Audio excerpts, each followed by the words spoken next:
Hello fellow fish nerds and happy Fry Friday to you. The content and topic of today's video has been over a year in the making. The idea and question that inspired this video first came up over a year ago, back the last time when I was super active with my channel, even more active than what I am now, before I took my long break when my son was born. And it was actually, I think it was originally inspired by a question from either Corey from Aquarium Co-op or Joel from Corvus Oskin, and they were talking, one or both of them was talking to my friend Aquatic Jack at his local fish club meeting over in Washington State. I think it was Washington State. And he was talking to them about me, and they said that they found it interesting. They loved the idea that I am a teacher that has fish tanks, plural, in my classroom, and how much I do like to use those to teach my students science using fish tanks. Lots of lessons there. That could be a whole 3-hour video. I'm not going to get into that. And but they did wonder how or what I did with my fish tanks in the summertime. Other people since then have asked me that same question, including one of my local fellow fish nerd friends asking what I do, and I tell him what I did, and he said, that sounds like the best of both worlds. You have a great combination. And honestly, this is the only time of year that I can make this video because it's my favorite time of year. It's the end of the school year. It's so exciting. Summer's coming soon. And it's time for, summertime, getting out of school, and summer tubbing especially. I've already started summer tubbing a little bit, been slowly getting into it, so that kind of gives away what I do. Is during the school year, obviously I keep my fish in for the most part, my classroom tanks. This year I had 12 fish tanks in my classroom, and I have been slowly bringing them home starting last week. Last week is the week before Memorial Day, to put it in time perspective. And it will take me until the last day of school probably to finish bringing home all of the livestock, all of the fish and the plants in my classroom fish tanks until they are all safely at home. Not all of them are going to go into my summer tubs. Some fish I do not feel safe to put outside just yet. I don't have large enough numbers of them, and some of them are just too valuable to me and to be put into possible harm's way of the predators I have in my area.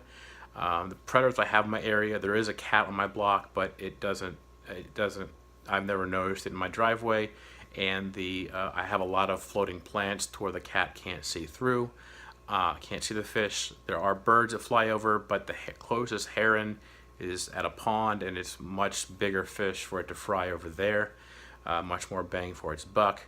The two predators I do have to worry about are tree frogs, which there's one right there. I hear one right now. It's over in my driveway where my summer tubs are. So the tree frogs that are actually right where my summer tubs are an issue. I've already found frog eggs in one of my stock tubs, and also dragonfly with their larvae. I did see 2 dragonflies flying around my summer tubs this afternoon, but luckily, because they are so covered in aquatic plants, the dragonflies don't have a chance to dip their tails in the water. At least that's my first line of defense. I do plan on adding, I actually have it sitting right here off screen. You can't see even that I'm pointing. It's right there off screen. I do have my even better, stronger line of defense that I will put in place this weekend to almost ensure that dragonflies and tree frogs are not going to be able to have a negative impact on my summer tubs this summer, which hopefully should increase my success.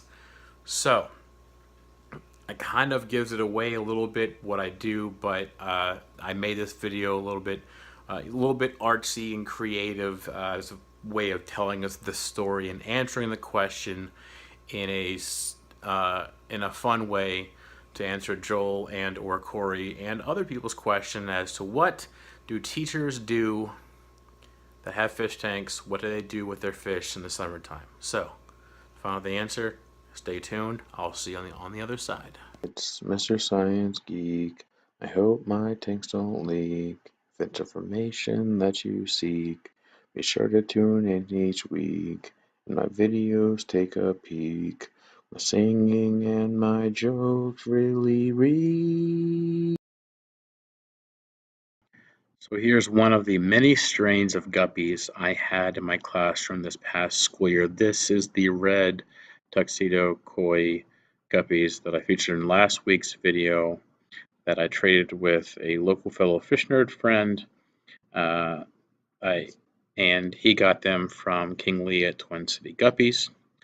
Anyways, you might also be wondering, well, why don't you just bring your fish home and put them in fish tanks in your house? Well, the wife said no more fish tanks in the house. So what I can do is put them in tubs outside. So obviously the first step is collect the fish, and as you see here, I put them in one of those 1-gallon containers I get from Walmart. They're like $3. I use them again and again.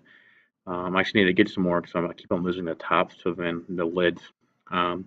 Then obviously it goes in the back of the car. Every fish keeper is fueled by Mountain Dew, safely secured with the lid on. There's a bag of sponge filters and plants to go in the tubs, and there's a bag of, actually that's the sponge filters right there. Now they're safely secured, ready to go. There's some PVC elbows for other projects with my backpack. Obviously coming from school, now we're ready to go.